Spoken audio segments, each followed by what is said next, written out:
Tonight, Fox 46 is honoring Black History Month, and still we rise. From tales of triumph and perseverance. No one asked us to have a seat at the table. No one asked us to share in the fate of what was going to happen to us as people, place, and things. To the moments that shaped our community, establishing icons who paved the way for future generations. They knew that they were role models for young African Americans living in the city who saw things changing all around them. And to those who defied all odds to chase their dreams. Good evening, everyone. My name is Josh Sims. And I'm Lanaya Lewis. There are so many rich cultural staples in the Carolinas that many of us don't even know about, and we're standing in one right now. For 50 years, Pastor J.A. Cuthbertson has called the Pleasant Hill Baptist Church home. The original church was built back in the mid-1800s when it was a church predominantly for African-American maids and butlers. The church lies in the heart of the Cherry neighborhood, one of the oldest and most historic African-American neighborhoods in Charlotte. Pleasant Hill Baptist Church is known as the friendliest church in Charlotte. And tonight, Lanaya, you have some important history to share with us. That's right, Josh. You may know Second Ward is home to the Government Center and NASCAR Hall of Fame, but for decades, it was known as the Brooklyn neighborhood, a thriving area for the Black community. I spoke with former residents and developers to see how they're continuing the legacy. There are stories told from many angles, from many different people. Everyone has a fondness of this place, our place, called Old Brooklyn. Brooklyn, where Black people were placed in the 1800s and forced out by 1970 due to urban renewal. The Brooklyn community was a very close-knit neighborhood. It was a community within a community, and we had everything that we needed. When I would go places, downtown shopping, or anytime I'm outside of Old Brooklyn, I never felt safe. But the moment I would put my foot down in that territory called Old Brooklyn, I felt at home. It was the most successful Black community in Charlotte. In the eyes of the city, though, it was considered a slum area, urgently in need of redevelopment. Former residents say otherwise. No one asked us to have a seat at the table. No one asked us to share in the fate of what was going to happen to us as people, place, and thing. Only 3 buildings are left to represent the heart of Brooklyn. Second Ward High School Gymnasium, which is the first Black public high school in Charlotte-Mecklenburg. The historic AME Zion Church, and the Mecklenburg Investment Company building, the first building to house Black professionals, civil organizations, and nonprofits. This became known as the Black Wall Street of Charlotte, and it was a very prosperous area in the African American community. Brooklyn Collective is continuing the legacy of MIC. You could find various art collections throughout the year and startup organizations building their clientele. Mostly our nonprofits on the second floor. For example, Advocations, which was actually the first tenant in the actual Brooklyn Collective after the legacy tenants had moved out. For the past 5 years, BK Partners has been working with city and county officials to revive Brooklyn, planning to contract with at least 35% of minority and women-owned businesses, guaranteeing affordable homes, retail shops, and more. However, former Brooklyn residents say they haven't seen any progress. Phase 1 is on Stonewall, and that phase will get started. That's what we're getting site plan approval for right now. And we anticipate next year in 2022 to start construction on a couple of the buildings. It's 6 buildings in totality. People says it generally takes a project 10 years to get off the ground, but believes they're ahead of the game. I mean, one of the challenges that we have as a country and as a society is that we're segregated. And while the law precludes segregation based on race, it's done based on income and wealth. And unfortunately, our community, the Black community, carries a disproportionate burden of poverty. And so as a result, we all kind of live in segregated communities. So what we wanted to do is we propose this, to put affordable housing on site, mixed in with market rate housing. BK Partners is looking at a $2 billion price tag for the Brooklyn Village project. They're grateful the former Brooklyn families believe in their vision. You look at things today, I cheer the leaders we have that we did not have in the 1960s. To learn more about the Brooklyn Collective, Second Ward Alumni Association, or the Brooklyn Village Project, visit fox46.com. Hidden Black history lies all around us. The first public library for African Americans in North Carolina was the Brevard Street Library in Charlotte. It was in operation from 1905 to 1961. Allegra Westbrooks managed the branch. She was the first Black supervisor in the Charlotte-Mecklenburg Public Library system. You probably heard this name before. HARVEY B. Gantt was Charlotte's first Black mayor. He was also the first Black student to attend Clemson University, where he earned a bachelor's degree in architecture. In 2009, the Afro-American Cultural Center and the city of Charlotte honored Gantt by building the HARVEY B. Gantt Center in Uptown. Still to come, they brought diversity to the Charlotte-Mecklenburg Police Department. We'll tell you about the series of events that led to peace officer positions. And keeping kids out of trouble, why one local man has made this his mission, and how it's changing lives in our community.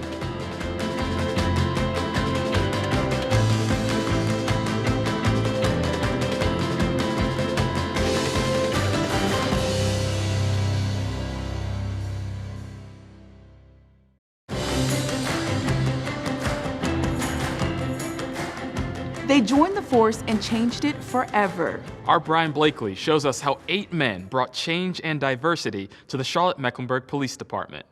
In 1947, these 8 men blazed a trail, broke enormous barriers, and made history as the first full-status Negro officers hired by CMPD. Those gentlemen back in 1947 were some of the first. And once they dealt with that first issue, then they had to do their job. Eric BOULWARE, former CMPD officer and historian for the department, says a lawsuit filed by an African American Veterans Association won civil service protection or full status for Roy Bouton, Marjorie Spencer, George T. Nash Jr., James Taylor, John Lyles, James Ross, A.M. Bub Houston, and John Hoffman. Prior to that, the Negro officers is what they were actually called. The Negro officers were considered special officers. They were not full serviced officers. By the 40s, Charlotte had evolved into a financial hub for the country's premier textiles and manufacturing, says Dr. Willie Griffin, historian for the Levine Museum of the New South. So most African Americans were really confined to those menial labor jobs. Women worked as domestics. Men were janitors, boot blacks, haulers, and loaders of some sort.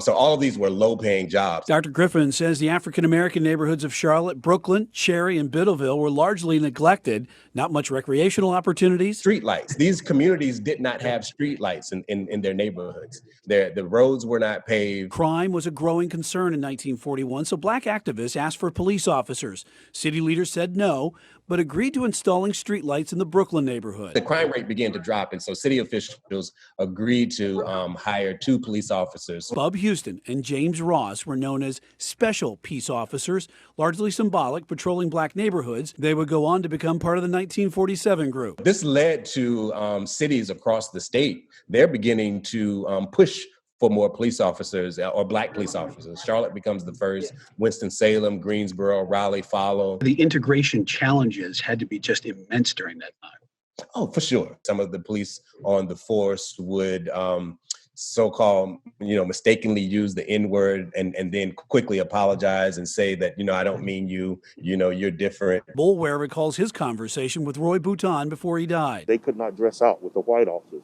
But it was a funny story that he enjoyed dressing out in the basement because the janitors were in the basement and they had the best food.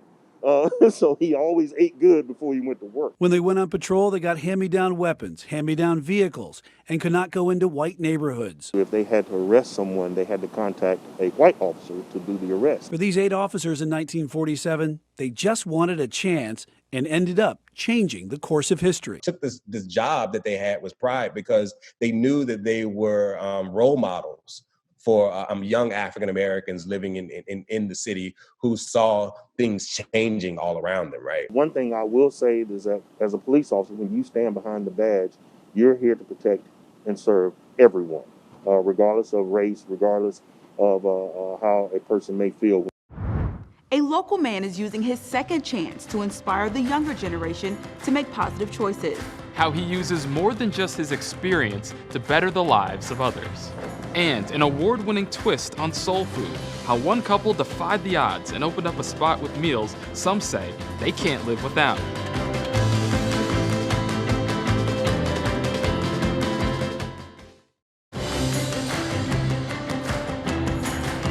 You know the saying, the devil finds work for idle hands. Jamal Goss shows us how one man is helping the younger generation stay out of trouble and learn a new trade.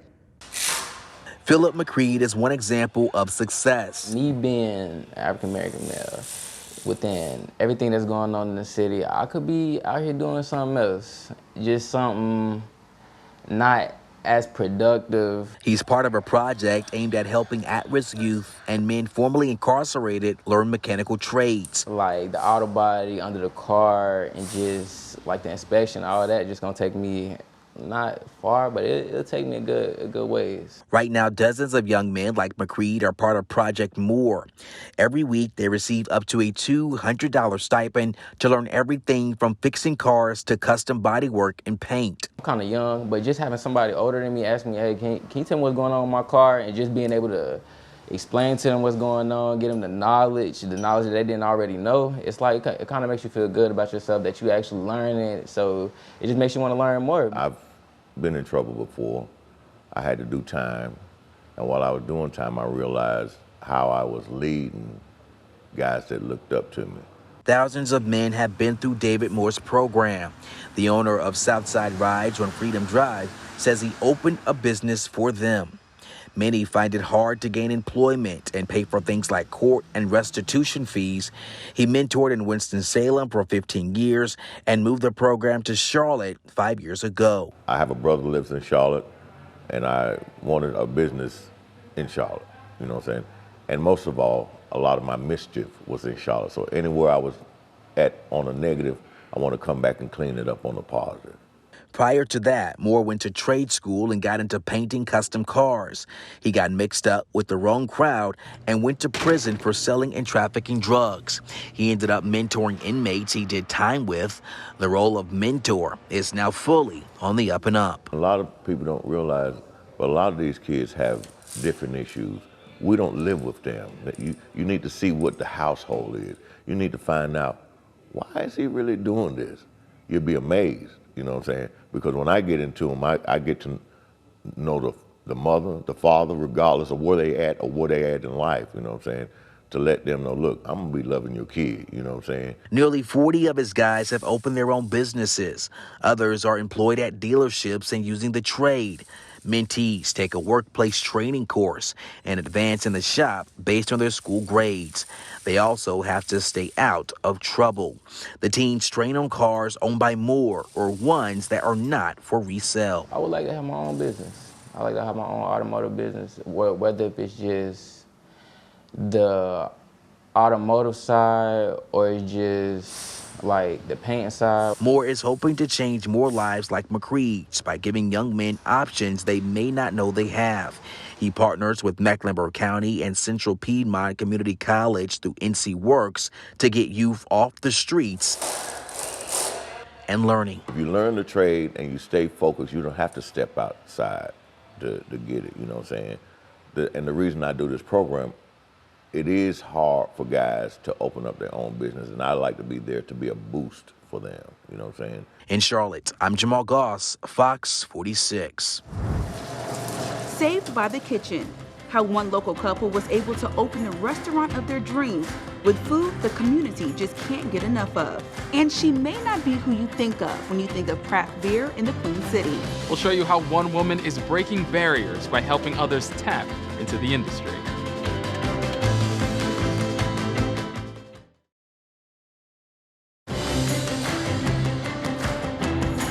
Not only did a Charlotte restaurant survive the pandemic, they also won an incredible honor. Our Robin Kennedy highlights the accomplishment of restaurant owners Greg and Sabrina Collier. I love when people are like, oh man, this reminds me of my grandma. That's that. Or grandma's coming in telling me how good it is. For me, there's no bigger compliment than that. Greg Collier was saved by the kitchen. Honestly, I was in a really, really rough time in my life. I was kind of sleeping around from couch to couch, not really knowing what was going on. Just kind of being a knucklehead at a younger age. And one of my friends was like, hey bro, you want a job? His dad had a hot wing spot. He was like, hey, you want a job? I was like, what do you mean? He was like, yeah, just like come in and wash dishes, you can eat free. I was like, sure, I can eat free. Absolutely, I want a job. He moved up to line cook, and the woman of his dreams, a waitress on Beale Street in Memphis, visited that hot wing spot. My roommate was dating his best friend, and so that's how we met. Years later, they came to the Queen City. At the time, we couldn't afford Charlotte real estate market for commercial buildings when we did decide to do the restaurant. So we found Rock Hill, and that is where the yoke started. Starting their first restaurant with less than $20,000. That is where we started doing breakfast, and it was just Greg and I at first. I'm front, he's back, and that evolved into Uptown Yoke, and what you have today is Leah and Louise. Leah and Louise, a modern juke joint in Camp North End, named after Greg's sister and grandma. Both of them kind of represent two different ends of kind of the cooking spectrum for me. Like Leah, it was kind of always yeah, I know there's a recipe, but I'm gonna just throw in this thing that's not in the recipe.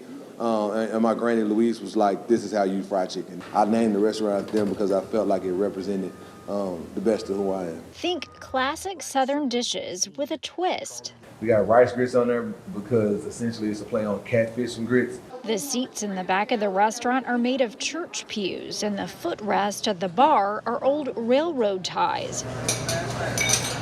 A reverence to Memphis, their home. And a tribute to blues houses, which served African Americans during segregation. We didn't come from money. We didn't come from a family of restaurateurs.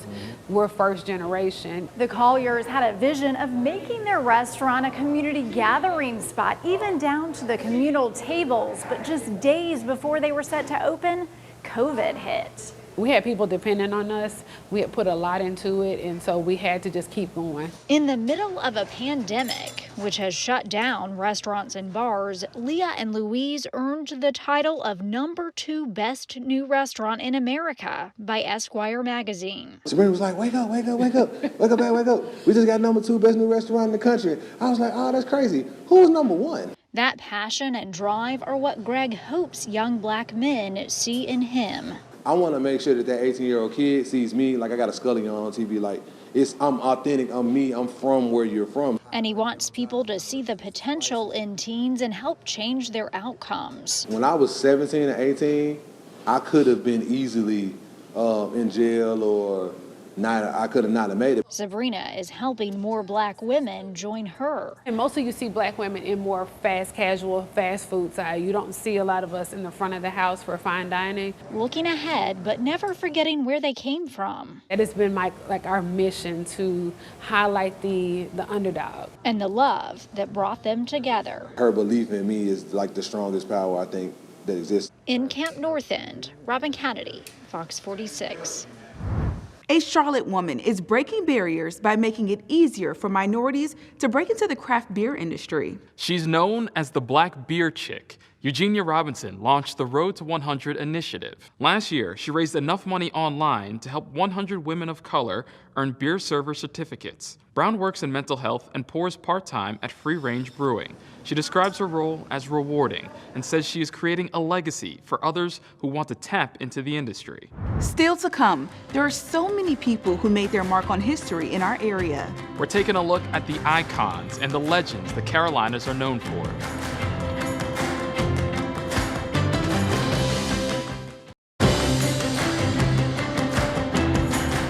Thank you so much for joining us as Fox 46 honors Black History Month. Still, we rise. For more Black History Month stories, head over to our website, fox46.com. Have a great night, everyone.